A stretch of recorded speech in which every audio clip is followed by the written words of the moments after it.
हरे कृष्णा, राधे राधे। आप सभी का गीता क्लास में बहुत बहुत स्वागत है। ओम अज्ञानतिमिरन्धस्य ज्ञानञ्जनशलाकया चक्षुरुन्मिलितं येन तस्मै श्रीगुरुवे नमः। गुरुवे गौरचन्द्राय राधिकाय सदालय कृष्णाय कृष्णभक्ताय तद्भक्ताय नमो नमः।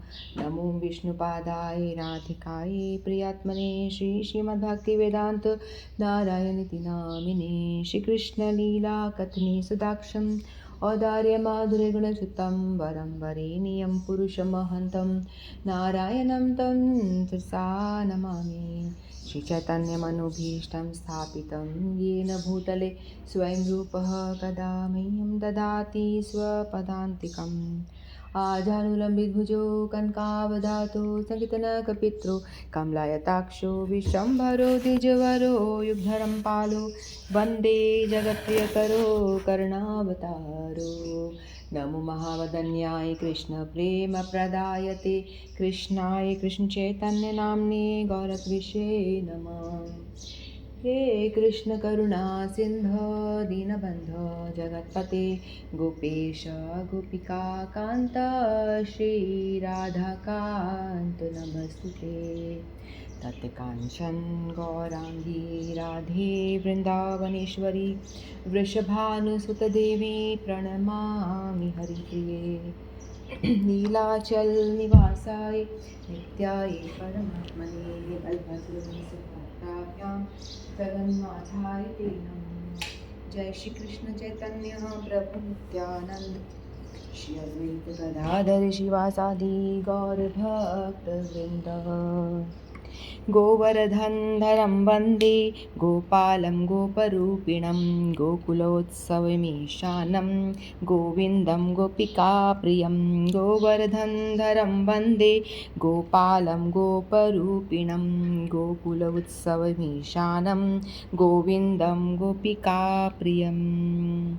हरे कृष्ण कृष्ण कृष्ण हरे हरे, हरे राम राम राम हरे हरे।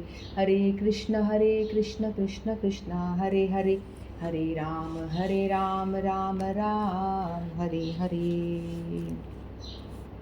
मैं सर्वप्रथम अपने परम आराध्यतम गुरुपाद पद्मनित लीला प्रवेशम विष्णुपाद अष्टोत्तर श्रीमद् भक्ति वेदांत नारायण गोसाई महाराज जी के श्री चरणों में अनंत कोटि दंड प्रणाम करती हूँ। तत्पश्चात समस्त रूपानुगुरु परंपरा के चरणों में मेरा अनंत कोटि दंड प्रणाम और आप सभी को मेरा यथा योग प्रणाम स्वीकारो। हरे कृष्णा। तो सबसे पहले हम मूल पाठ कर लेते हैं। 15वां अध्याय पुरुषोत्तम योग। श्री भगवान उवाच। यदि आप लोगों के पास में भगवद गीता है तो आप लोग भी साथ साथ में मेरे पढ़ते जाइए ताकि हमारा नियम पालन हो जाए। ऊर्ध्वमूलमधम शाखाम अश्वत्थम प्राहुरव्ययम छंदांसि यस्य पर्णानि यस्तं वेद स वेदवित्। अधश्चोर्ध्वं प्रस्तास्य तस्य शाखा गुणप्रवृद्धा विषयप्रबाला। अध्यस्य मूल्यानि अनुसन्ततानि कर्मानुबन्धीनि मनुष्यलोके। न रूपमस्य तथोपलभ्यन्ते नान्तो न चादि न च सम्प्रतिष्ठा। अश्वत्थमेनं सुविरूढमूलम् असङ्गशस्त्रेण दृढेन छित्त्वा। ततः पदं तत्परिमार्गितव्यं यस्मिन् गता न निवर्तन्ति भूय। तमेव चाद्यं पुरुषं प्रपद्ये यतः प्रवृत्ति प्रसृता पुराणी। निर्माणे मोहाजितसङ्गदोषा अध्यात्मनित्या विनिवृत्तकामः। द्वन्द्वैर्विमुक्ताः सुखदुःखसङ्गे गच्छन्ति मूढाः पदमव्ययं तत्। न तद्भासते सूर्यो न शशाङ्को न पावकः यद्गत्वा न निवर्तन्ते तद्धाम परमं मम। ममेवांशो जीवलोके जीवभूतः सनातन मनःषष्ठानीन्द्रियाणि प्रकृतिस्थानि कर्षति। शरीरं यद्वाप्नोति यच्चाप्युत्क्रामतीश्वरः गृहीत्वैतानि संयाति वायुर्गन्धानि वाशयात्। श्रोत्रं चक्षुस्पर्शनं च रसनं घ्राणमेव च अधिष्ठाय मनश्चायं विषयानुपसेवते। उत्क्रमान्तं स्थितं वापि भुञ्जानं वा गुणान्वितं विमूढानानुपश्यन्ति पश्यन्ति ज्ञानचक्षुषः। यतन्तो योगिंश्चैनं पश्यन्त्यात्मन्यवस्थितं यतन्तोऽप्यकृतात्मानो नैनं पश्यन्तचेतसः। यदादित्यगतं तेजो जगद्भासलेऽखिलं यश्चन्द्रमसि यच्चाग्नो तत्तेजो विधिमामकम्। गामाविश्य च भूतानि धारयाम्यह मोजसा पुष्णामि चौषधिः सर्वा सोमो भूत्वा रसात्मकः।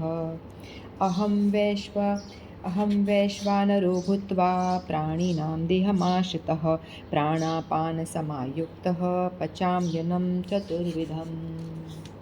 सर्वस्य चाहं हृदि सन्निविष्टो मत्तः स्मृतिर्ज्ञानं पोहनं च वेदेश सर्वैरहमेव वेदो वेदान्तकृत वेदविदेव चाहं। द्वामिवो पुरुषो लोके क्षरश्चराक्षर एव च क्षर सर्वाणि भूतानि कूटस्थोऽक्षर उच्यते। उत्तमः पुरुषत्वन्यः परमात्मेत्युदाहत यो लोकत्रयमाविश्य बिभर्त्य व्यय ईश्वरः। यस्मात् शर्मतीतोऽहम् अक्षरादपि चोत्तम अतोऽस्मि लोके वेदे च प्रथितः पुरुषोत्तमम्। यो मामेव सम्मूढो जानाति पुरुषोत्तमं स सर्वविद भजति मां सर्वभावेन भारतः। इति गुह्यतमं शास्त्रम् इदम् उक्तमं मया नद एतत् बुद्ध्वा बुद्धिमान् स्यात् कृतकृतश्च भारत। ओम तत्सदिति। श्रीमद्भगवद्गीतासु उपनिषत्सु ब्रह्मविद्यायां योगशास्त्रे श्रीकृष्ण अर्जुन संवादे पुरुषोत्तम योगो अध्याय पंचदशो अध्यायः। कृष्णार्पणमस्तु। जो हमने मूल पाठ करा हम भगवान को ही अर्पण करते हैं। तो आज हम 15वां अध्याय का पहला और दूसरा श्लोक लेने का प्रयास करेंगे। तो मैं आपसे हाथ जोड़ के पहले विनती करती हूँ कि ये जो अध्याय है बहुत ही इम्पॉर्टेंट है, क्यों हमारा पुरुषोत्तम योग जो ये पुरुषोत्तम मास चल रहा है, तो इस मास में इस महीने में तो पुरुषोत्तम योग इस नाम से ही जो अध्याय है इसके पढ़ने का और सुनने का समझने का बहुत ही महात्म्य है। तो इसीलिए और इसमें जीव जगत और भगवान ईश्वर तीनों के विषय में बात करी हुई है। तो ये बहुत ही इम्पोर्टेंट अध्याय है। तो मैं आपसे रिक्वेस्ट करती हूँ कि आप जो भी कुछ कर रहे हो तो एक कुछ समय के लिए अपना चित्त मुझे दे दीजिए, यानी गीता जी को दे दीजिए, ताकि ध्यान से समझने का प्रयत्न करें। मैं भी समझाने का प्रयास करूँगी और आप भी सुनने का पूरा प्रयास करेंगे। अध्याय 15 पुरुषोत्तम योग। श्री भगवानुवाच ऊर्ध्वमूलमधशाखम् अश्वत्थं प्राहुरव्ययं छन्दांसि यस्य पर्णानि यस्तं वेद स वेदवेत्। भगवान ने कहा जाता है कि एक शाश्वत अश्वत्थ वृक्ष है जिसकी जड़ें तो ऊपर की ओर हैं और शाखाएं नीचे की ओर तथा पत्तियां वैदिक स्तोत्र हैं। जो इस वृक्ष को जानता है वह वेदों का ज्ञाता है।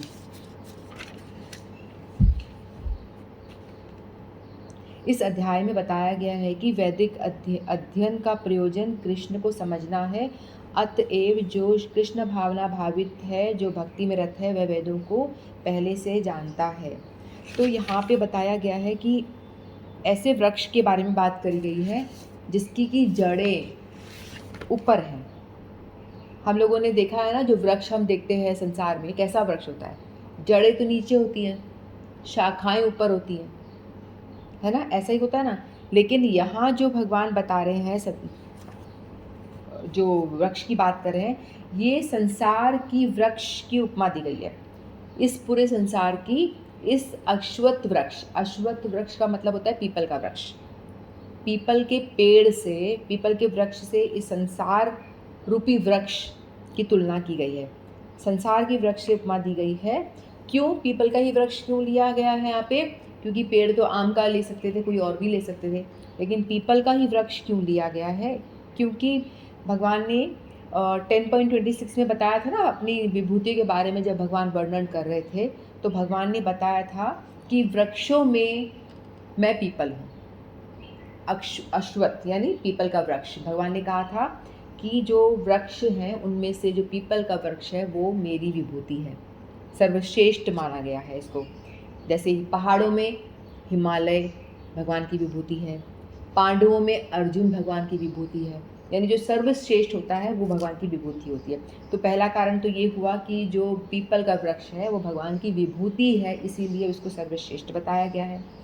और जो पीपल का वृक्ष है इसकी जो उम्र है ना वो भी बहुत लंबी होती है। लाइफ स्पैन जो है 500 साल तक वो जीता है,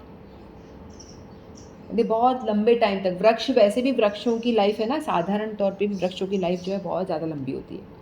हमारी तो उम्र फटाफट ख़त्म हो जाती है, 50, 60, 70, 80, 90, 100 बहुत हो गया, जाओ भाई हो गया तुम्हारा काम, है ना। लेकिन पीपल के वृक्ष और कोई भी वृक्ष जो है वो सालों साल खड़े रहते हैं, आंधी तूफान सब झेलते रहते हैं, लेकिन वो गिरते नहीं हैं, मरते नहीं हैं। तो इसीलिए अश्वत्थ वृक्ष से तुलना करी गई है। और ये जो वृक्ष है वो कैसा है? जिसकी की जड़ें ऊपर हैं और उसका तना नीचे की ओर है और शाखाएं जो हैं वो भी नीचे की ओर हैं।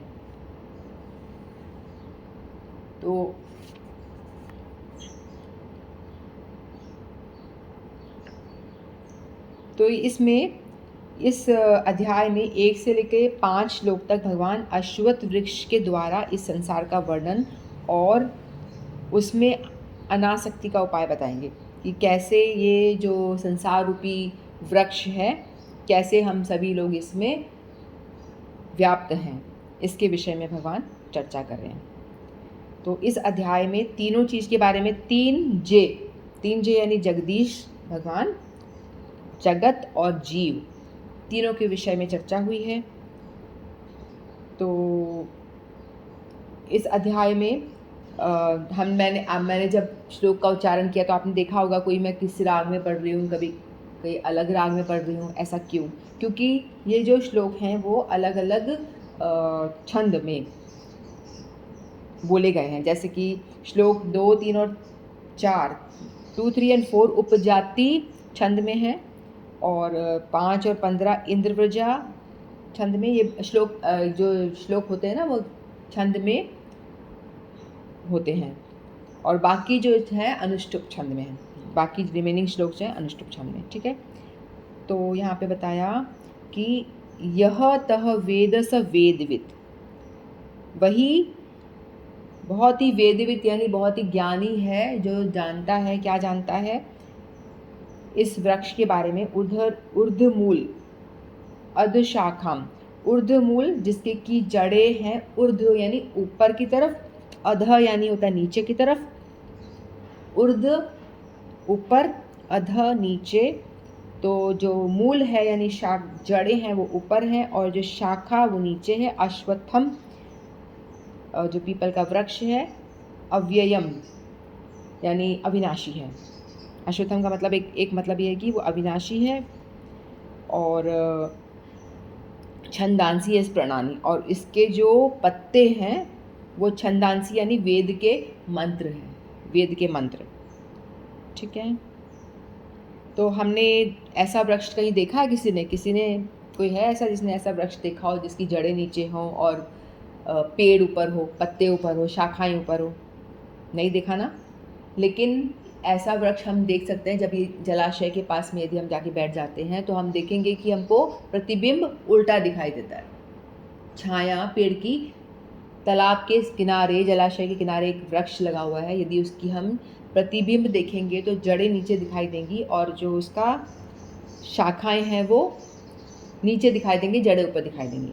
तो प्रतिबिंब में ये देखते हैं। तो इससे एक मतलब ये होता है कि ये हमारा जो संसार है, ये संसार क्या है, ये एक उस लोक का, आध्यात्मिक लोक का प्रतिबिंब है, सिर्फ प्रतिबिंब मात्र ही है, छाया।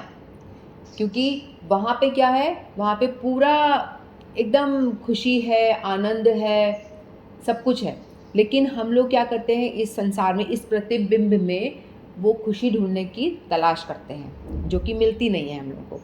हम लोग सभी इसी तलाश में लगे रहते हैं, ये आनंद कर लूँ, ये खरीद लूँ, ये खा लूँ, यहाँ घूमने चला जाऊँ, ऐसा कर लूँ, वैसा कर लूँ, ये बंगला बना लूँ, ये गाड़ी ले लूँ, ये कर लूँ। इतना प्रयास करते हैं हम ताकि हमें आनंद की प्राप्ति हो, जो कि बहुत ही क्षणिक होती है, मिलती है, अनुभूति होती है, लेकिन बहुत क्षणिक है ना। और सब कुछ क्षणभंगुर है, सब कुछ नष्ट हो जाने वाला है इस संसार में।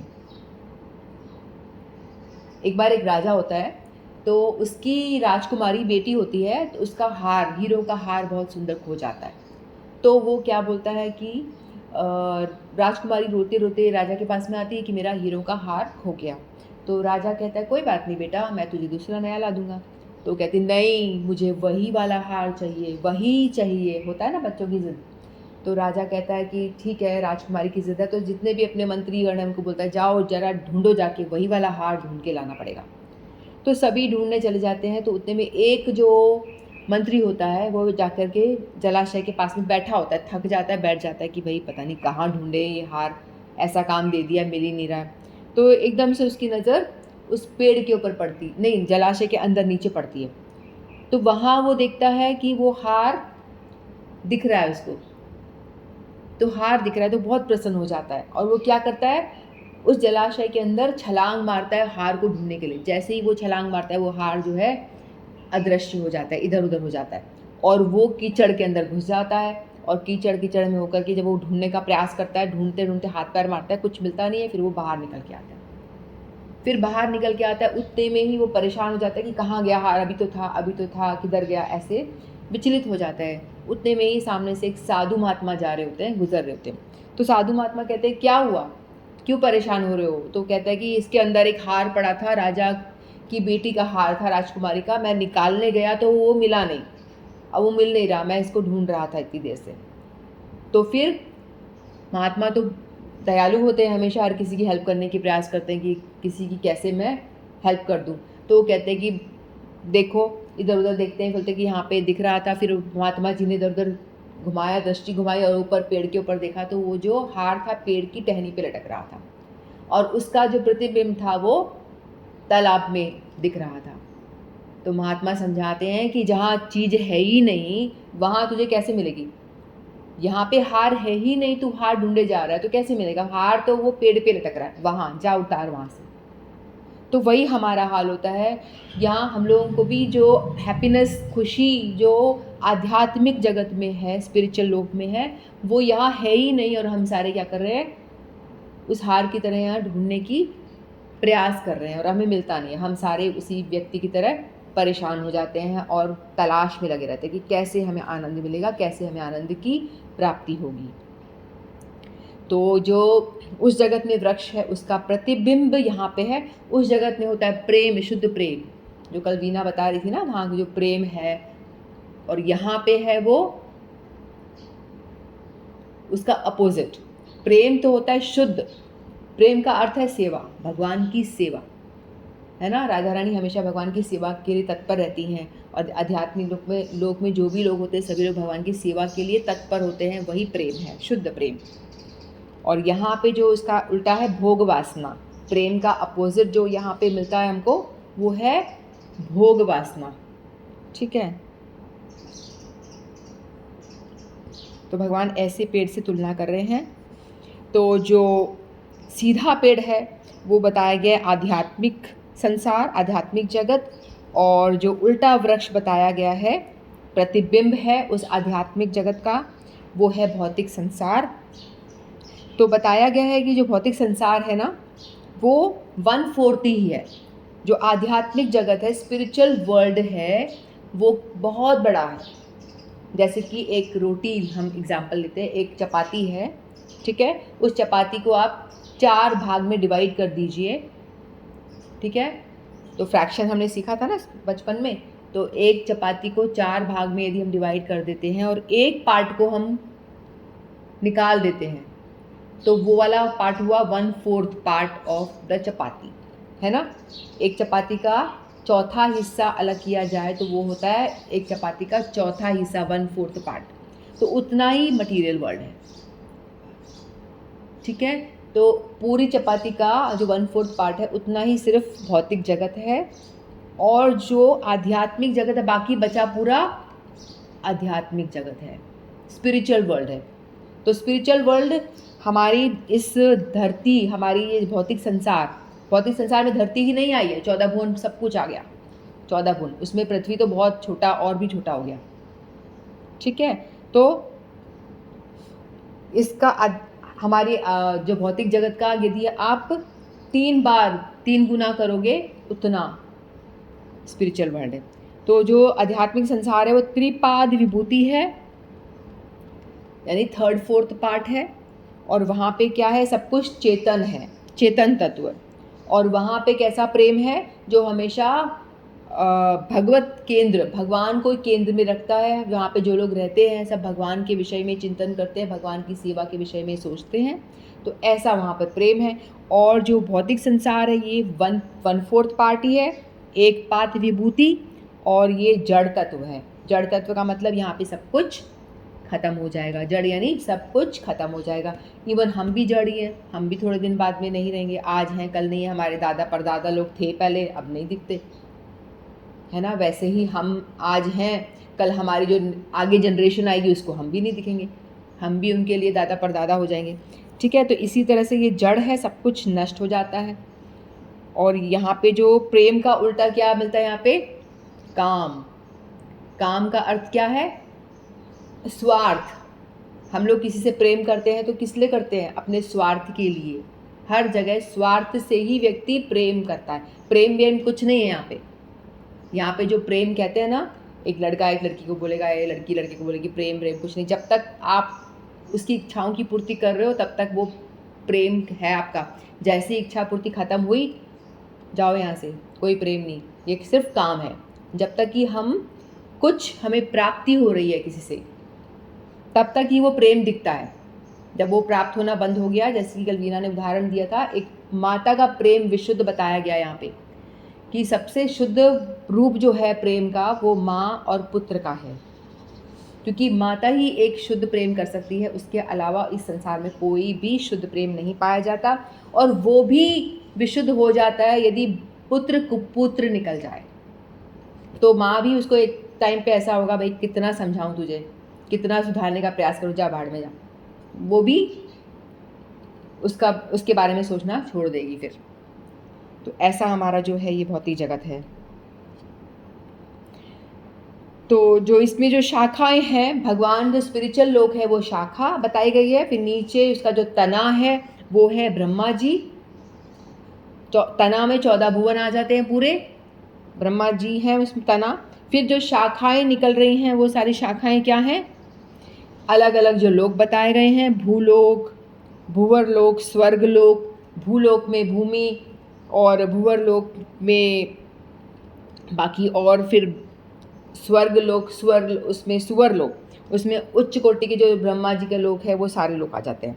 मतलब जो 14 भुवन पूरी आ रही है वो इस तने में और शाखाओं में विभाजित है, ठीक है। कि भगवान मूल है, वहाँ से पूरा सब कुछ निकल रहा है। ब्रह्मा जी का लोक सबसे ऊंचा होता है, वो जो तना मोटा, फिर उसके नीचे जो शाखाएं निकल रही हैं वो धीरे धीरे, और जो अलग अलग पितृगण, देवतागण, यक्ष, ये सब ये आ गए, ठीक है। तो उधर मूल जो है वो भगवान, ये जो संसार का मूल कहाँ से निकल रहा है, भगवान जड़ है, उसकी मूल है। वहाँ से जैसे हमने देखा सुना था ना पहले, जो गर्भोत्कर्षाई विष्णु हैं उनकी नाभि से ब्रह्मा जी प्रकट हो रहे हैं। तो ब्रह्मा जी सबसे पहले तने के रूप में प्रकट हुए, तने में, फिर उसके बाद में भगवान। तो भगवान ने कई दफ़ा खुद ही बताया, 7.6 में भगवान बताए, अहम कृष्णस्य जगत प्रभव प्रलयस्तदा। तो मैं ही इस कृष्ण से, यानी पूरे संसार का उत्पत्ति का और प्रलय का, सृष्टि का कारण। पूरी उत्पत्ति भी मुझसे हो रही है और प्रलय होने के बाद में भी सब मुझ में ही आके समा जाएंगे, मेरे अंदर ही घुस जाएंगे। तो उत्पत्ति और प्रलय सबका कारण मैं ही हूँ। फिर अहम सर्वस्य प्रभवो मत्तः सर्वम प्रवर्तते 10.8 में भी हमने देखा था, है ना। भगवान कह रहे हैं कि मैं ही सभी का प्रभु हूँ, चाहे जो भी कुछ हो, लिविंग नॉन लिविंग परा अपरा कुछ भी चीज़ हम देखते हैं, सभी कुछ का प्रभु यानी मैं ही बनाने वाला हूँ, मैं ही स्वामी हूँ। भगवान ने बताया ना चतुश्लोकी गीता में 10.8 में बोला था भगवान ने। फिर भगवान ने 14.4 में भी बताया अहम बीज प्रद पिता, कि मैं ही वो पिता हूँ जो इस प्रकृति में बीज डालता हूँ, जिससे कि प्रकृति जो है चलायमान हो जाती है ना। हम देखते हैं कि माँ शिशु को जन्म दे रही है, तो हमें दिख रहा है माँ ने ही गर्भ धारण किया, माँ ने ही शिशु को जन्म दिया, तो माता ही हुई, लेकिन बीज प्रदाता पिता होता है, पिता की संतान। उसी तरह से भगवान कह रहे हैं कि मैं बीज प्रदाता पिता हूँ और मैं ही सृष्टि की तरफ दृष्टिपात करता हूँ, तो उसी से क्या होता है, सभी कुछ एक्टिव हो जाता है। तो भगवान ने खुद बताया ना, तो उधर मूल जो है, ऊर्ध्व मूल जो भगवान स्वयं खुद हैं। तो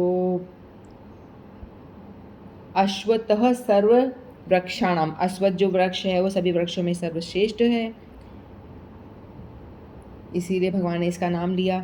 यह संसार रूपी वृक्ष जीव के लिए एक ऐसा बंधन है जिसमें काल के बीतने पर भी कोई स्थिरता नहीं आती। तो भगवान ने बताया कि ये जो वृक्ष है अव्यय है, अव्ययम का मतलब अविनाशी है, अविनाशी। तो वैसे तो हम लोग, हमारा तो ना, हम लोग भी संसार में रहते हैं तो हमारा तो नाश हो जाता है ना। हम तो आज हैं, मर जाएंगे, लेकिन भगवान बता रहे हैं कि ये जो संसार चक्र है वो अविनाशी है। संसार चक्र अव्ययम है, अव्ययम का अर्थ अविनाशी। वो कैसे? जैसे कि हम देखते हैं वाटर साइकिल, पढ़ा था ना स्कूलों में। तो वाटर साइकिल जो होता है, समुद्र में पानी है, वाष्प बन के ऊपर उड़ जाता है, इवोपरेट होकर ऊपर उड़ जाता है, बादल बन जाता है, फिर बादल ठंडे होकर के फिर बारिश हो जाती है, पहाड़ों पे आके फिर बारिश, फिर बारिश के बाद में समुद्र भर जाते हैं, फिर वो ऊपर वाष्प इवोपरेट होकर के बादल बन जाता है, फिर बादल से फिर नीचे आके समुद्र में आ जाता है। इस तरह से ये जो साइकिल है वो चलती रहती है। पानी भाप बन के ऊपर उड़ा, फिर नीचे आया, फिर ऊपर उड़ा, नीचे आया, इस तरह से जो वाटर साइकिल जो है चलती रहती। इसी तरह से ये संसार चक्र जो है ये भी चलता रहता है। इसीलिए भगवान ने बताया कि ये अविनाशी है। क्यों बताया अविनाशी? क्योंकि मूल तो भगवान है ना। ये भौतिक जगत हालांकि ये टेम्परेरी बताया गया है ना, लेकिन तो भी इसका जो मूल है वो भगवान से आ रहा है, तो इसीलिए ये अविनाशी है। हम लोग टेम्परेरी हैं, हम सब चले जाएंगे, लेकिन हमारा शरीर नाश हो जाएगा। लेकिन शरीर, देखो हमारा दूसरा जन्म कैसे होता है, हमारा दूसरा जन्म कैसे होता है, हमारी इच्छाएं होती है ना, इच्छाएं, डिज़ायर जो होती हैं, उसके वजह से ही हमारा जो दूसरा जन्म होता है। गतिर्भता प्रभु साक्षी निवास शरणम सुहृद प्रभवो प्रलय स्थानम निधानम बीजम अव्ययम। तो यहाँ बताया गया है कि जो एक सूखा हुआ पेड़ है, क्या वो सुंदर लगेगा? एक पेड़ है जिसमें कि कोई पत्तियां नहीं है, तो वो पेड़ देखने में सुंदर लगता है? नहीं लगेगा, है ना। यदि उस पेड़ में हरी भरी पत्तियां हो, उसमें फल हो, फूल हो, तो ही तो वो पेड़ देखने में सुंदर लगता है ना।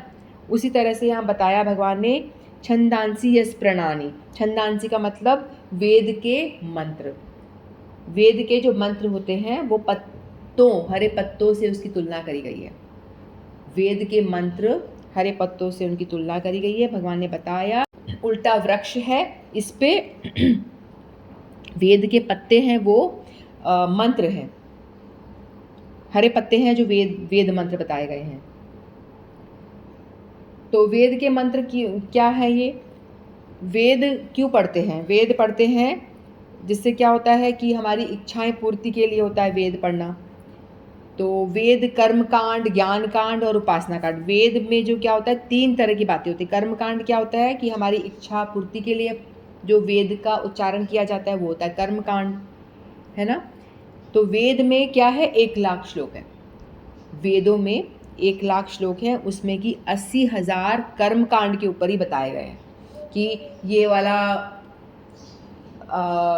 हवन करो, ये श्लोक पढ़ो, ये मंत्र पाठ करोगे तो आपकी ये इच्छा पूरी हो जाएगी, यानी पुत्रेष्टि यज्ञ, और यानी इच्छा पूर्ति के लिए जो होता है, इसमें 80,000 जो मंत्र हैं वेदों में, वो सिर्फ कर्म कांड के ऊपर ही हैं कि आप ये करो तो ये इच्छा पूर्ति, धन प्राप्ति, बहुत सारे, ठीक है।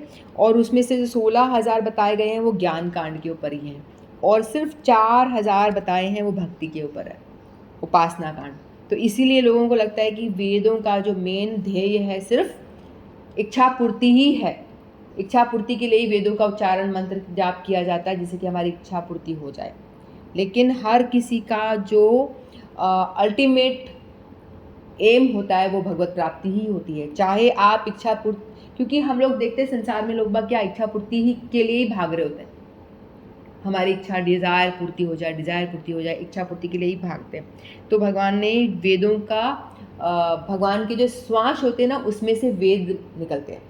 वेद के जो मंत्र हैं भगवान की श्वास है, वो भगवान सांस लेते हैं, रोम रोम से जो श्वास निकल रहे होते हैं, तो वो वेद के मंत्र वहाँ से प्रकट होते हैं। तो भगवान ने ये वेद इसलिए बनाए ताकि लोग अपनी इच्छा पूर्ति करें, और इच्छा पूर्ति करते करते करते करते जब वो थक जाएं तो फिर वो ढूंढे भाई कब तक इस इच्छा पूर्ति में लगे रहेंगे, ये करें, वो मिल जाए, ये मिल जाए, लेकिन कब तक, तो कुछ व्हाट नेक्स्ट।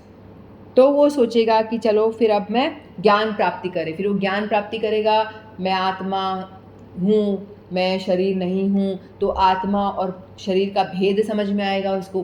फिर शरीर और आत्मा का भेद समझ में आएगा तो बोलेगा मेरी आत्मा, मैं तो परमात्मा का ही अंश हूँ, तो परमात्मा की प्राप्ति कैसे होगी। इच्छा पूर्ति करके थक गया तो ज्ञान हुआ, ज्ञान होने के बाद में फिर वो भगवान को प्राप्त करने के लिए भक्ति करना पड़ता है, भक्ति ही एकमात्र साधन है, तो फिर वो भक्ति की ओर बढ़ेगा। तो वेदों का भी अल्टीमेट जो उद्देश्य है भगवत प्राप्ति ही है। लेकिन लोग बाग क्या करते हैं, वेदों को सिर्फ इसीलिए यूज़ करते हैं कि भाई ये इच्छा पूर्ति हो गई, बस बात ख़त्म, भगवत प्राप्ति तक तो आगे पहुंचते ही नहीं है लोग बाग। तो इसीलिए बताया गया है कि वेदों का जो अल्टीमेट डेस्टिनेशन और जो हमारा मोटिव है प्राप्त करना, वो भी भगवत प्राप्ति ही है। तो यहाँ पे जो वेद के जो इच्छा पूर्ति के उपाय बताए गए हैं वो ही है हरे हरे पत्ते, पेड़ के ऊपर हरे हरे पत्ते, क्योंकि सभी लोग क्या कर रहे हैं, अपनी इच्छा पूर्ति में ही लगे हुए हैं। हरे हरे पत्ते इच्छा पूर्ति बताते वेदों के मंत्र, उसी में ही लोग लगे हुए हैं। तो वास्तविक सुख को ठीक से जानते नहीं, और मतलब वेदों का उच्चारण, मंत्र उच्चारण, ये सब कर्म कांड करने के बाद में अपनी इच्छा पूर्ति करते हैं, और लेकिन जो वास्तविक सुख है यानी भगवत प्राप्ति, उसके विषय में लोग ज़्यादा सोचते नहीं हैं।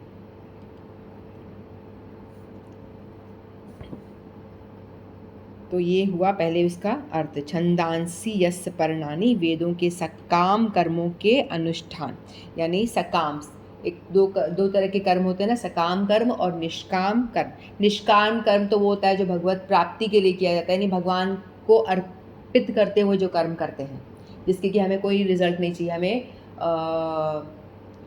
रिजल्ट नहीं चाहिए, सिर्फ भगवान की प्रसन्नता के लिए जो काम करते हैं वो होते हैं निष्काम कर्म। और सकाम कर्म यानी हम ये जो कर रहे हैं अनुष्ठान, इसका हमें रिजल्ट चाहिए, मैंने ये यज्ञ करा तो मुझे इसका कुछ रिटर्न चाहिए, लेकिन हम कर रहे हैं सकाम कर्म क्योंकि जो शास्त्र में बताया है, वेद ने बताया है, इसके अकॉर्डिंगली हम अपना काम कर रहे हैं, तो ये है अच्छा। तो इसलिए जो वेदों के सकाम कर्मों का जो अनुष्ठान है वही है छंदांसी यस्य पर्णानि, जो पेड़ के हरे हरे सुंदर सुंदर पत्ते हैं ना, जो हमें अच्छा रिजल्ट मिलता है, वो पत्ते और फूल और फल हैं वेद के। समझ में आ रहा है? पत्ते फूल जो पत्ते हैं, फूल जो फल हैं, वो वेदों के अनुष्ठान के जो रिजल्ट है कर्म कांड के। तो यह तह वेद स वेदवित, वैदिक सकाम कर्म अनुष्ठान रूप पत्तों में फंसकर संसार वृक्ष के मूल परमेश्वर का आश्रय लेना चाहिए। लेकिन क्या होता है, वैदिक सकाम कर्म की पूर्ति तो हम करते हैं, ठीक है, सभी लोग अनुष्ठान रूप में कर लोग क्या करते हैं, लेकिन उन पत्तों में फंस करके संसार वृक्ष के मूल जो परमेश्वर है उसका आश्रय लेना चाहिए, लेकिन वो नहीं ले पाते। समझ में आ रहा है? जो वैदिक अनुष्ठान करते हैं, वैदिक सकाम कर्म, अपनी इच्छाओं की पूर्ति करते करते व्यक्ति क्या करता है, वहीं पे फंसा का फंसा रह जाता है और आगे नहीं बढ़ पाता है। लेकिन जो आगे बढ़ पाता है वही कौन है, सह त्वम वेद स वेदविद, वही जो ये जान जाता है कि इच्छा कब तक पूरी करनी है, आगे भगवान की प्राप्ति करनी है, तो वही वेदविद है, यानी वही इंटेलिजेंट बुद्धिमान व्यक्ति है। ठीक है, तो हम दूसरा श्लोक लेते हैं।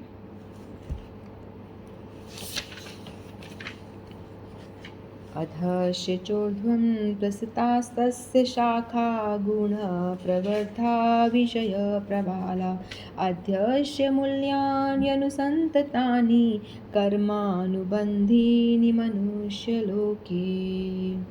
तो श्री भगवान कहते हैं इस वृक्ष की शाखाएं ऊपर तथा नीचे फैली हुई हैं और प्रकृति के 3 गुणों द्वारा पोषित हैं। इनकी टहनियाँ इंद्रिय विषय हैं। इस वृक्ष की जड़ें नीचे की ओर भी जाती हैं, जो मानव समाज के सकाम कर्मों से बंधी हुई हैं। तो इससे पहले चैप्टर जो थे 13वां अध्याय, उसमें प्रकृति के 3 गुण के बारे में बताया गया था, तो हमने वो पढ़ा नहीं। लेकिन 3 गुण क्या होते हैं? प्रकृति के 3 गुण होते हैं, सतोगुण, रजोगुण और तमोगुण, ये 3 गुण होते हैं। तो इसको समझने के लिए एक एग्जाम्पल समझते हैं। तो देखो, रावण था, कुंभकर्ण और विभीषण, ये 3 भाई थे। तो तीनों भाई जो थे, जिसमें कि रावण जो था उसके पास सोने की लंका थी, बहुत भोग ऐश्वर्य था, लेकिन तो भी वो तृप्त नहीं होता था, उसको क्या था, और चाहिए और चाहिए, है ना। तो उसकी डिज़ायर जो थी कभी ख़त्म होती ही नहीं थी। तो इसीलिए बताया गया है कि जो रावण था रजोगुणी जो व्यक्ति होता है वो बहुत, उसकी डिज़ायर, बहुत इच्छाएं होती हैं, कभी ख़त्म ही नहीं होती। ये भी ले लूँ, वो भी बना लूँ, ये पहल इकट्ठा कर लूँ, ये बिज़नेस बढ़ा लूँ, मतलब हमेशा वो कैसे पैसा और कमा लूँ, और। तो वो है रावण रजोगुणी। ठीक है। फिर कुंभकर्ण के विषय में हमने सुना कि वो हमेशा सोता रहता था, 6 महीने सोएगा, 6 महीने उठेगा, तो वो सोता रहने वाला। तो कुंभकर्ण तमोगुणी यानी आलस्य, प्रमाद, निद्रा, जो हमेशा आलस्य, प्रमाद यानी व्यर्थ की बातें, व्यर्थ सब कुछ, समय नष्ट करते रहना, तो वो हुआ कुंभकर्ण तमोगुणी हो गया। तो 3 भाई में एक रजोगुणी रावण, तमोगुणी कुंभकर्ण, और विभीषण भी एक भाई था जो सत्वगुण को रिप्रेजेंट करता है। कैसे? वो राक्षसों के बीच में, असुरों के बीच में रहता हुआ, उसी घर में, वही उन्हीं नगरी में, लंका में रहता हुआ, आसपास सभी उसके भाई बंधु कौन है? असुरी तो है, राक्षस है। तो उनके बीच में रहता हुआ भी हमेशा भगवान को याद कर रहा है, भगवान राम को नित्य याद करता है। तो अपना जहाँ जैसा उसको जन्म मिला वहाँ रहते हुए, अपना कर्म करते हुए सतत भगवत स्मरण करता है, तो वो हुआ रजोगुणी। ठीक है। तो ये 3 भाई, रावण रजोगुणी, कुंभकर्ण तमोगुणी और विभीषण सतोगुणी। रजोगुणी मैंने कहा, सतोगुण में है वो। सतोगुणी यानी जो भगवान से डायरेक्ट कनेक्ट होने का प्रयास करता है। तो ये 3 गुण हैं। तो ये प्रकृति के 3 गुण होते हैं। हम सभी लोग क्या होता है, अब इन 3 गुणों में ही फंस करके अपने कर्म कर रहे होते हैं। हम सारे, कठपुतली होती है ना, कठपुतली का डांस देखा है आप लोगों ने? तो उसको 3 धागों से बांध दिया जाता है, तो ऊपर बैठा हुआ ऐसे खींचता है तो वो अपना हाथ ऊपर करती है, फिर नीचे करता है तो हाथ नीचे करती है, तो वो डांस करती है ना। जैसे वो नचाता चाहता है वैसे ही कठपुतली नाचती है, स्वतंत्र नहीं है वो। हमें लग रहा है कि वो खुद नाच रही है, लेकिन उसी तरह से हम सारे भी प्रकृति के 3 गुणों के द्वारा बंधे हुए हैं, 3 धागों के द्वारा हम सब बंधे हुए हैं। और नचाने वाला कौन है? भगवान, डोर उनके हाथ में। तो ऐसे हम लोग नाच रहे होते हैं अपने अपने गुणों के हिसाब से। तो अश्वत्थ वृक्ष की यहाँ और भी व्याख्या की गई है। इनकी शाखाएं चतुर्दिक फैली हुई है। निचले भाग में जीवों की विभिन्न योनियां हैं तथा मनुष्य, पशु, घोड़े, गाय, कुत्ते, बिल्लियां आदि हैं। ये सभी वृक्ष की शाखाएं के निचले भाग में स्थिर हैं। जो नीचे की योनियां हैं वो, जैसे कि निचली योनि गाय, यानी पशु योनि, वो नीचे, लेकिन ऊपरी भाग में जीवों की योनियां हैं तथा देव, गंधर्व, अन्य बहुत सी उच्चतर योनियां। और ऊपर की जो शाखाएं हैं उसमें देव हैं, गंधर्व हैं और बहुत सी उच्चतर योनियां, पितरगण वगैरह उच्च योनियां। और जिस प्रकार सामान्य वृक्ष की पोषण जल से होता है, एक पौधे को जल देते हैं तो ही उसका पोषण होता है, उसी प्रकार यह वृक्ष प्रकृति के 3 गुणों द्वारा पोषित है। पौधे में जल डालेंगे तो पानी जैसे डालेगा तो पौधा विकसित होगा, बढ़ेगा, ग्रो करेगा। उसी तरह से उसी प्रकार यह वृक्ष प्रकृति के 3 गुणों द्वारा पोषित है। और ये जो संसार चक्र जो है, संसार चक्र प्रकृति के 3 गुण द्वारा पोषित हो रहा है। ठीक है। तो कभी कभी हम देखते हैं कि जलाभाव में कोई भूखंड वीरान हो जाता है तो कोई खंड लहराता है। इसी प्रकार जहाँ प्रकृति के कहीं विशेष गुणों का अनुपादित आधिक्य होता है, वहाँ उसी के अनुरूप जीवों की योनियाँ प्रकट होती है। वृक्ष की टहनियाँ इंद्रिय विषय हैं। विभिन्न गुणों के विकास से हम विभिन्न प्रकार की इंद्रियों का विकास करते हैं और इन इंद्रियों के द्वारा हम विभिन्न इंद्रिय विषयों का भोग करते हैं। शाखाओं के सिरे इंद्रियां हैं तथा कान, नाक, आँख आदि जो विभिन्न इंद्रिय विषयों के भी में आसक्त है। टहनियाँ शब्द, रूप, स्पर्श आदि इंद्रिय विषय हैं। सहायक जड़े राग तथा द्वेष हैं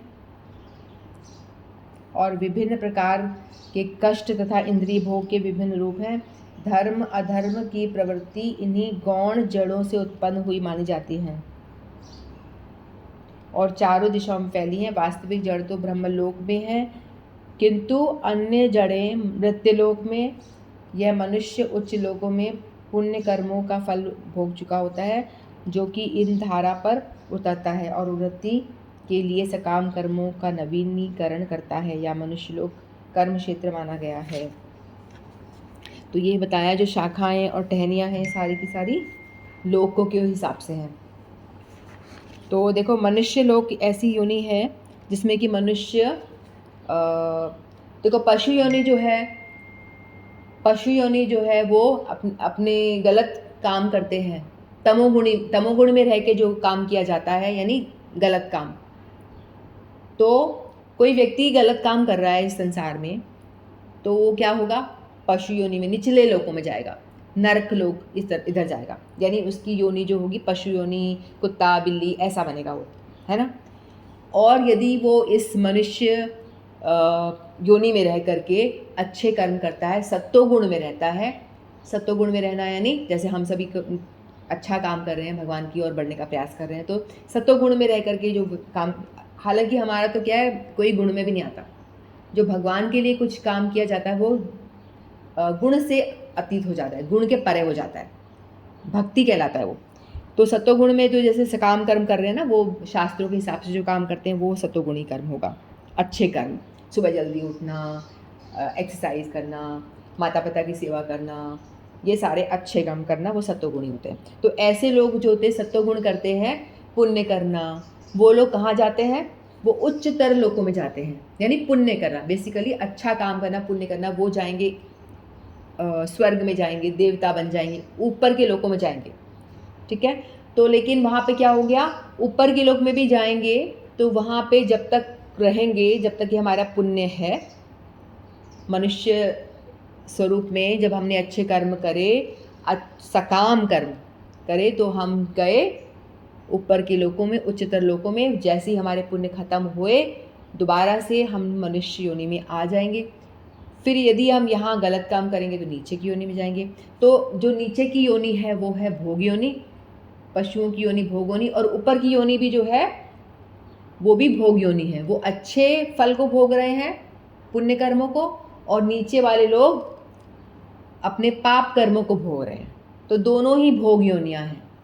वो अच्छे फल भोग रहे हैं देवता लोग, और नीचे वाले लोग बुरे कर्म भोग रहे हैं। जैसे ही उनका भोगना खत्म होता है, उनका खत्म हो गया, ठीक है। लेकिन मनुष्य योनि एक ऐसी है योनि है जहाँ पे कि हम लोग क्या कर सकते हैं, अपने कर्मों को तीनों गुणों के आधार पर मोल्ड भी कर सकते हैं।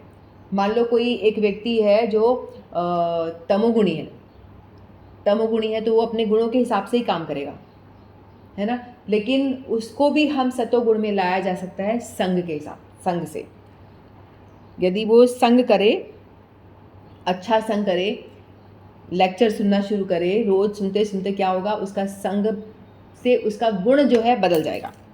वो तमोगुण से सतो में आएगा, सतो से भी बाद में वो और ऊपर भी आ सकता है, त्रिगुणात्मक, यानी उसके भी अलावा, ठीक है। तो यही भगवान यहाँ बताने का प्रयास कर रहे हैं। तो पहले वाले श्लोक में बताया भगवान ने, संसार अश्वत्थ वृक्ष के मूल, तना और पत्ते हैं, है ना। जो ऊपर जड़ ऊपर है, और तना और पत्ते के बारे में बताया, जो छंदांसी, जैसे पर्णानी, जो पर्णानी यानी पत्ते, एक पत्ते नहीं बहुत सारे पत्ते। तो छंदांसी वेद के जो मंत्र हैं वो उनके पत्ते हैं, और मूल ऊपर है, तना नीचे की ओर है। फिर सेकंड श्लोक में बता रहे हैं वृक्ष की अन्य शाखाएं का वर्णन कर रहे हैं भगवान, कि जो शाखाएं हैं तने में से वो भी फैली हुई हैं, ठीक है। तो तस्य शाखा गुण प्रवर्धा, तो 3 जो गुण हैं उसके आधार पे ही वो काम करते हैं। विषय प्रवाला, तस्य शाखा कैसे, गुण प्रवर्धा, विषय प्रवाला, प्रसता। तो जो ऊपर के लोग बताए, देवता, गंधर्व, सिद्ध, विद्याधर, इस तरह के जो लोग हैं उधर ऊपर की तरफ, जो अच्छे कर्म करेंगे मनुष्य लोक में रहेंगे तो उधर ऊर्ध्वगति, यानी ऊपर की ओर जाएंगे, और यदि गलत काम करें तो निम्न गति, अधोगति को प्राप्त होंगे। मनुष्य, पशु, पक्षी, वृक्ष भी निम्न गति में ही आता है। फिर गुण प्रवाला यानी गुण रूपी जल शाखाएं, जो गुण है, हम अपने गुण के हिसाब से कर्म करते हैं ना, हमारा जो जिस गुण में हम स्थिर हैं वही हम कर्म करते हैं। तो वही गुण रूपी जल जो है वो शाखाएं उसी से ही पनपती हैं। जैसे एक एग्जाम्पल समझते, जैसे कि भरत महाराज थे, वो सतोगुण में थे, वो भक्ति कर रहे थे, उससे भी ऊपर थे, भजन कर रहे थे।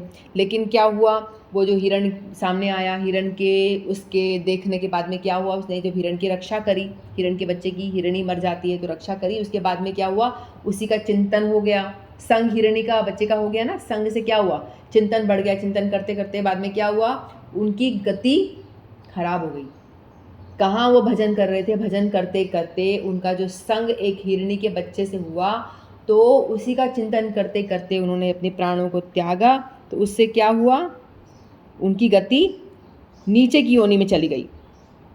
भगवान ने बताया था ना, यम यम वापि स्मरण भाव त्यजन्ते कलेवरम तम तमे वेति कौन्तेय, यानी जिस का स्मरण करते करते आप शरीर को त्यागते हो उसी योनि को आप प्राप्त होते हो। तो हिरण का स्मरण करते करते भरत महाराज कहाँ मनुष्य योनि से ऊपर चले जाने वाले थे, भगवत प्राप्ति होने वाली थी, भाव स्टेज तक पहुँच गए थे, ऑलमोस्ट भगवत प्राप्ति हो गई थी।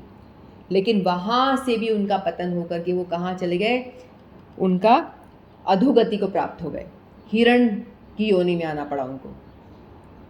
तो इसी तरह से हम देखते हैं कि कुछ शाखाएं हैं वो ऊपर की ओर जा रही हैं, कुछ शाखाएं नीचे की ओर जा रही हैं, है ना। तो जैसा जैसा हम कर्म कर रहे हैं अपने गुणों के हिसाब से, वैसे वैसे हमारी जो शाखाएं हैं वो ऊपर नीचे होती जा रही हैं, ऊपर नीचे हम जा रहे हैं। कभी पशु बन रहे हैं, कभी पक्षी बन रहे हैं, कभी देवता बन रहे हैं, कभी ब्रह्मा बन रहे हैं, कभी इंद्र बन रहे हैं, ये भी हम बने हुए हैं। कभी नीचे, कभी कुछ बन रहे हैं, कभी नर्क में जा रहे हैं, तो कभी स्वर्ग, कभी नर्क, कभी ऐसे शाखाएं ऊपर नीचे फैली हुई हैं सब।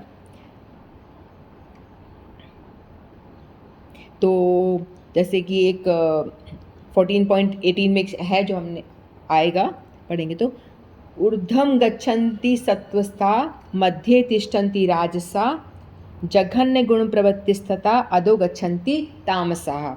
जो ऊर्ध्वम यानी ऊपर की ओर जाता है, जो सत्वगुण में रहते हैं वो ऊपर की ओर जाते हैं। मध्यम तिष्ठन्ति राजसा, जो राजसिक लोग होते हैं, राजसिक लोग यानी जो कामनाएं पूर्ति में लगे रहते हैं, बहुत ज़्यादा कामना डिज़ायर्स हैं, वो लोग नीचे ही रह जाते हैं, यानी इस पृथ्वी लोक पे ही रहते हैं, वो लोग यहीं जन्म होता है। और जो जघन्य अपराध करते हैं, बहुत ही गलत काम करते हैं, उनकी अधोगति, वो नीचे की ओर चले जाते हैं। अधोगच्छन्ति तामसा, जो तामसिक लोग होते हैं वो एक उनकी अधोगति होती है, नीचे की ओर जाते हैं। और जो राजसिक लोग हैं वो उनको मनुष्य शरीर दोबारा से मिल जाता है। तो ये सब कैसे? विषय प्रवालाहा, विषयों का चिंतन करते करते। तो जैसे कि कोई व्यक्ति है, उसको बहुत डिज़ायर है कि मुझे बहुत गरीब है, मुझे लैपटॉप चाहिए, ठीक है, और उसके पास पैसे नहीं है, और उस चिंतन हमेशा बना रहता है, मुझे एक लैपटॉप खरीदना है, कुछ भी XYZ जो भी डिज़ायर है, और उसकी मृत्यु हो जाती है। तो हमें पता है कि हमारे दो बॉडी हैं, एक है सूक्ष्म शरीर, एक है स्थूल शरीर। स्थूल शरीर तो ये हमारा हार्ड मास वाला शरीर है जो कि ख़त्म हो जाता है, उसका मान लो एक्सीडेंट हुआ, मर गया, वो बॉडी ख़त्म। लेकिन जो सूक्ष्म शरीर है वो स्टोर हाउस है, स्टोर हाउस ऑफ हमारी मेमोरीज और डिज़ायर, उसका स्टोर हाउस है वो। मतलब ये नहीं मरता, हमारी आत्मा के साथ में ये सूक्ष्म शरीर जो है मन बुद्धि अहंकार से बना होता है। ये सूक्ष्म शरीर किससे बना होता है? मन बुद्धि और अहंकार से। और ये नहीं मरता, इसका क्या होता है? ये आत्मा के साथ ट्रैवल करता है।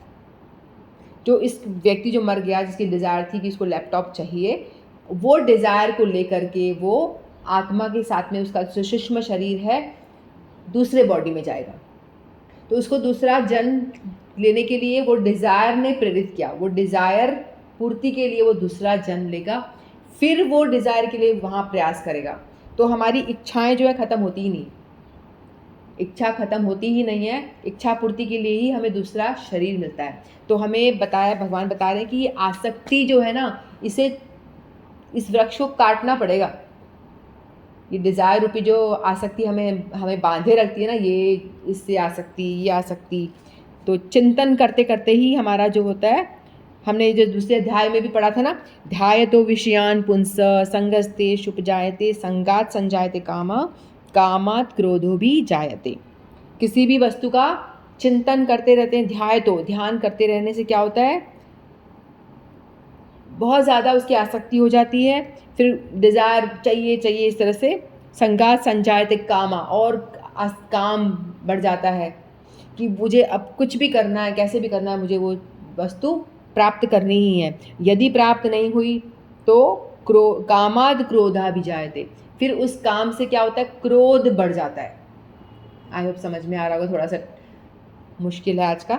तो उससे काम से डिज़ायर पूर्ति नहीं होती तो फिर गुस्सा आता है, क्यों नहीं मुझे मिला, है ना। फिर क्रोधा भवति सम्मोहा स्मृति विभ्रमा, और जब गुस्सा आता है तो फिर हमारी बुद्धि विभ्रम यानी दूषित, भ्रमित हो जाती है। फिर कुछ अच्छे बुरे का भान नहीं रहता, गलत क्या सही है और क्या गलत है कुछ समझ में नहीं आता। फिर समृद्धि भ्रंशात बुद्धिनाशात प्रणश्यति, फिर जब यानी सारी प्रॉब्लम कहाँ से खड़ी हुई? डिज़ायर से। डिज़ायर, इच्छा पूर्ति, मेरी इच्छा पूरी हो जाए। इच्छा पूरी नहीं होती तो उसके लिए कोशिश करते हैं, हर संभव कोशिश, कैसे भी करूं, मुझे आईफोन चाहिए, मुझे लैपटॉप चाहिए, कर्जा लूं, ये करूं, वो करूं, कैसे भी करके मुझे तो ख़रीदना ही है कुछ भी। और फिर भी नहीं खरीद पाया तो गुस्सा, क्रोध। फिर क्रोध से क्या होता है? सम्मोहित हो जाती है बुद्धि, भ्रमित हो जाती है। फिर बुद्धि समृद्धि बुद्धि भ्रंशात बुद्धिनाशो, बुद्धि का नाश होता है उसके लिए, चाहे चोरी करनी पड़े, चकारी करनी पड़े, डाका डालना पड़े, कुछ भी करना पड़े, किसी की हत्या करनी पड़े, करेंगे, क्योंकि हमें वो डिज़ायर पूर्ति नहीं हो रही। उसके लिए बुद्धिनाशात प्रणश्यति, इंसान अधोगति की ओर चला जाता है, पतन हो जाता है। इस तरह से इंसान का पतन होता है। तो मूल में क्या है? हमारी इच्छाएं, हमारी डिज़ायर, वही हमें ऊपर नीचे भी करनी है।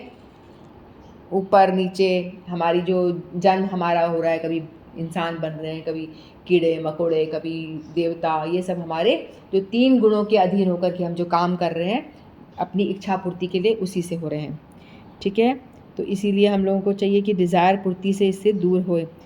अधश्च मूल्यानुसंततानि, अधश्च मूल्यानुसंततानि, तस्य मूल्यानु तदात्म्य।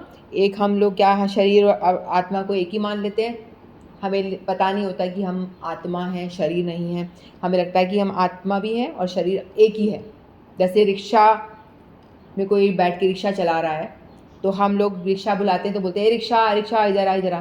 तो वो जो चलाने वाले को आता है वो सुनता है, हाँ ठीक है मैं आ रहा हूँ, मुझे बुला रहा है। तो वो आदमी का नाम रिक्शा थोड़ी ना, आदमी का नाम रिक्शा थोड़ी ना, लेकिन वो इतना तादात्म्य हो गया, यानी एक हो चुका है रिक्शा और वो आदमी। उसकी आइडेंटिटी आदमी की खत्म, वो रिक्शा बोल रहा है तो वो खुद ही आ रहा है। उसी तरह से हम लोग आत्मा हैं, लेकिन हम लोगों को भी कोई नाम से बुला रहा है तो हम लोग सोचते हैं हम यही चीज़ है, हम शरीर ही हैं। हम रिक्शा नहीं है, हम वो शरीर नहीं है, हम आत्मा हैं। वो हम भूल गए। यही ज्ञान है, यही ज्ञान है कि हम आत्मा हैं। ठीक है, तो फिर बाद में हम सब तादात्म्य हो चुका है, एक हो चुका है। और ममता जो हमारे पास में, उससे हमारी इतनी आसक्ति हो जाती है, इतनी अटैचमेंट इतना ज़्यादा हो जाता है। तो इसी से ही फिर कामना पूर्ति और डिज़ायर, और हमें ये चाहिए वो चाहिए। तो अश्वत्थश्च मूल्यानु संततानि, इसी से ही क्या होता है, ये सारा बखेड़ा खड़ा हो जाता है। तो कर्मानुबंधिनी मनुष्य लोके, जो कर्मानु, ये कर्म योनि, मनुष्य योनि जो है यही कर्मानु है। भोग योनि, पशु योनि, देवता योनि, दोनों, इसमें कोई कर्म नहीं बनते, सिर्फ भोग ही होता है। देवता लोगों को इतना भोग मिलता है कि वो भोगते भोगते थक जाते हैं। तो इसीलिए क्या बताया गया कि हमें डिज़ायर की पूर्ति करने के लिए तीनों गुणों से ऊपर उठना पड़ेगा। तीनों गुणों से ऊपर उठने के लिए क्या, कर्मानुबंधुनि मनुष्य लोके यज्ञार्थात् कर्मणो नेत्र लोकोयम कर्म बंधना तदर्थम कर्म कौन्तेय मुक्त संग समाचर। तो हमें कोई भी कर्म हम करते हैं उसको यज्ञ में आहुति दे रहे उस तरह से करें, यानी हर एक कर्म भगवान के लिए ही करें। तो उससे क्या होगा, कर्म के बंधनों में भी नहीं फंसोगे। अन्यथा अपने लिए करते करते, अपनी इच्छा पूरी करते करते इस कर्म के जंजाल में फंसे रह जाएंगे। ठीक है, तो इस बंधन में बांध देगा वो। तो इसलिए भगवान अर्जुन को बताते तदर्थम कर्म कौन्तेय मुक्त संग समाचर। यदि जो भी कर्म करोगे आप, मेरे लिए कर्म करोगे, तो हे कौन्तेय तुम मुक्त संग हो जाओगे, यानी आपको मुक्ति प्राप्त होगी। तो ये श्लोक का अर्थ है। आई होप कुछ समझ में आया होगा, मैं ठीक से एक्सप्लेन कर पाई हूँ कि नहीं पता नहीं। ठीक है, तो पहले वाला समझ में आया कि उधर ऊर्ध्व मूल ऊपर है, नीचे जड़ें हैं, पत्ते जो हैं वो वेद के मंत्र हैं, वेद के मंत्र हैं सारे के सारे। फिर उनकी शाखाएं, सेकंड ने बताया कि जो शाखाएं फैली हुई हैं, और शाखाएं जो क्या हैं वो डिफरेंट योनियों में लोग प्रकृति के 3 गुणों के अधीन होकर के अपने कर्म करते हैं, और वही कर्म उनको ऊपर नीचे ले जाती योनि में, कभी ऊपर कभी नीचे ले जाती, कभी ऊपर जाके भी नीचे जा सकती है। जैसे भरत महाराज ने एग्जाम्पल बताया, ऊपर की ओर जा रहा था लेकिन वो शाखा नीचे मुड़ के नीचे हो गई, वो शाखा नीचे की ओर मुड़ गई। और कई शाखाएं नीचे की ओर झुकी हुई हैं, यानी अधोगति की ओर है। लेकिन यदि अच्छा संग या अच्छी संगति मिलने से तो वो अपने अच्छे कर्म में लग जाती, तो ऊपर की ओर भी जा सकती हैं। तो ऐसी ऊपर नीचे शाखाएं जो हैं वो होते रहते हैं। तो प्रकृति के 3 गुणों के अधीन सभी लोग हैं। ठीक है, तो आई होप समझ में आया होगा। इतना ही कह के मैं वाणी को विराम देती हूँ। वांछा कल्पतरुभ्यश्च कृपा सिन्धुभ्यः एव च पतितानां पावनेभ्यो वैष्णवेभ्यो नमो नमः। श्रीमद् भगवत गीता की जय। आप सभी से हरे कृष्ण।